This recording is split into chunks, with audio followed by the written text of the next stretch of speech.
योगी आदित्यनाथ, श्री योगी आदित्यनाथ। अध्यक्ष महोदय, माननीय श्री मुलायम सिंह जी ने अभी जो बात यहां पर कही है, और मुझे अच्छा लगा कि लालू जी आज उनका समर्थन कर रहे हैं। प्रधानमंत्री के लिए भले ही उन्होंने समर्थन न किया हो, लेकिन आज समर्थन कर रहे हैं, पता नहीं किस बात के लिए। लेकिन मैं आपके माध्यम से पूरे सदन का ध्यान आकर्षित करना चाहता हूं उन मुद्दों की ओर जो आज भी सदन की मर्यादा के विरुद्ध यहां पर बातें हो रही हैं और किस प्रकार से गुमराह किया जा रहा पूरे देश को। अयोध्या में 3 प्रकार की परिक्रमाएं होती हैं, पंचकोसी, 14 कोसी और 84 कोसी। और महोदय, उसी परंपरा के अनुसार 84 कोसी परिक्रमा देश के संतों ने प्रयागराज महाकुंभ के अवसर पर 10,000 संतों ने वहां पर तय किया था और उसी के अनुसार परिक्रमा का यात्रा का कार्यक्रम तय हुआ था। महोदय, मैं स्पष्ट कर देना चाहता हूं कि अयोध्या में श्री राम जन्मभूमि, जिस पर माननीय उच्चतम न्यायालय ने इलाहाबाद उच्च न्यायालय की खंडपीठ के निर्णय के बाद स्थगनादेश दिया है, उससे 25-30 किलोमीटर दूर बस्ती जनपद के मखोड़ा नामक स्थान से, जहां पर महाराज दशरथ ने पुत्रेष्टि यज्ञ किया था, उस स्थान से इस परिक्रमा यात्रा को प्रारंभ होना था और विशुद्ध धार्मिक यात्रा थी। इसमें किसी राजनीतिक दल का कोई हस्तक्षेप नहीं था। बिल्कुल 200-250 संतों को इस यात्रा में चलना था और 13 सितंबर तक ये 20 दिन की यात्रा है। लेकिन जिस प्रकार से धार्मिक स्वतंत्रता के मौलिक अधिकार पर उत्तर प्रदेश सरकार ने प्रहार किया है, महोदय, पहली बार देखने को मिला है कि लगभग 2000 से अधिक संतों को गिरफ्तार किया गया है और पूरी तरह अपमानित किया गया है। यहां तक कि अयोध्या जी में सरयू जी का स्नान करने वाले जो संत ऐसे हैं जो केवल सरयू जी का स्नान करते हैं, उसी का जल का ग्रहण करते हैं, उन्हें वहां सरयू जी का पूजन नहीं करने दिया गया, स्नान नहीं करने दिया गया, जबरन उठा करके बंद कर दिया गया, उन पर लाठियां चलाई गई हैं, पूरी तरीके से अपमानित करके। सबसे पहले तो सरकार ने हमारे संवैधानिक और मौलिक अधिकारों का हनन किया है। दूसरा, जहां तक स्थगन आदेश की बात है, मैं याद दिलाना चाहूंगा, इस देश के अंदर सेकुलरिज्म के नाम पर राजनीति करने वाले उन सभी दलों को 1994 में कांग्रेस नेतृत्व की सरकार ने सुप्रीम कोर्ट में एक शपथ पत्र दिया था और ये कहा था कि अगर तय हो जाएगा कि अयोध्या में विवादित जो ढांचा था, वह ढांचा किसी हिंदू मंदिर या स्मारक को तोड़ करके बनाया गया है, तो हिंदू भावनाओं के अनुरूप कार्य होगा।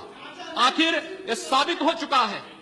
अयोध्या में 30 सितंबर 2010 को इलाहाबाद उच्च न्यायालय की लखनऊ खंड पीठ की पूर्ण पीठ ने जो फैसला दिया है, उसमें तीनों जजेस ने एक स्वर से कहा है कि विवादित भूमि ही राम जन्मभूमि है, और जब विवादित भूमि राम जन्मभूमि है तो फिर उसके लिए कानून बनाने की मांग इस देश का संत समाज कर रहा है, कोई पाप नहीं कर रहा है।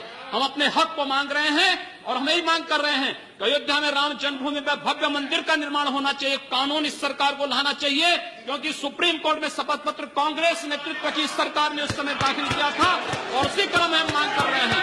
और संतों को उनके हकों से वंचित किया जा रहा है, उनके धार्मिक यात्रा को प्रतिबंधित किया जा रहा है, उन्हें अपमानित किया जा रहा है। और किस समाजवाद की बात मुलायम सिंह जी कर रहे हैं, किस संविधान की बात कर रहे हैं? ये समाजवाद है।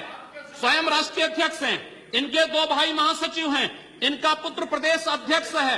कौन से समाजवाद की बात करते हैं? परिवारवाद की बात करते हैं। बेवकूफ बना रहे देश को, ये केवल देश को बेवकूफ बनाने का कार्य कर रहे हैं और बेवकूफ बना करके समाजवाद के नाम पर समाज को बेवकूफ बना करके सेकुलरिज्म की धज्जियां उड़ा रहे हैं। 30 दंगे उत्तर प्रदेश के अंदर हो चुके हैं महोदय, 1 वर्ष में 30 बड़े-बड़े दंगे। हर दंगे में हिंदू प्रताड़ित हुआ है, हिंदू जेल में बंद हुआ है, और ये सरकार परंपरा की बात करती है। किस परंपरा की बात इस सरकार कर रही है? क्या आतंकवादियों के खिलाफ दायर मुकदमों को वापस लेना कौन सी परंपरा का हिस्सा है? ये सरकार उत्तर प्रदेश के अंदर जिस प्रकार से सरकारी जमीनों को कब्रिस्तान के नाम पर आवंटित कर रहा है, कौन सी परंपरा का हिस्सा है?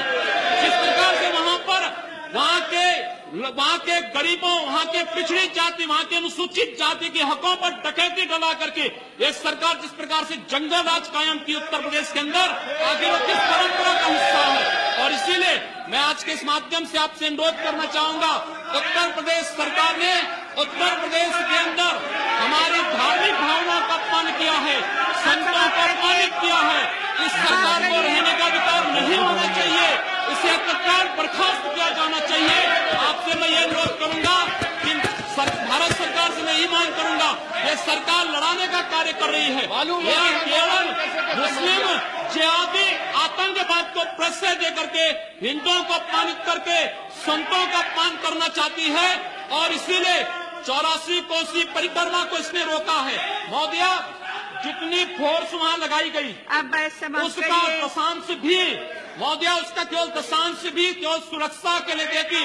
200-250 संत अपनी धार्मिक यात्रा को शांतिपूर्ण ढंग से निकालते। इस सरकार ने यात्रा पर रोक लगा करके उत्तर प्रदेश के अंदर 10 करोड़ लोगों को पीड़ित किया है, अपमानित किया है, उनको परेशान किया है। और यही नहीं, यह सरकार लगातार हिंदुओं को अपमानित करने का कार्य कर रही है। और इसीलिए मैं आपके माध्यम से अनुरोध करूंगा, इस सरकार को रहने का कोई अधिकार नहीं, इसे बर्खास्त किया जाना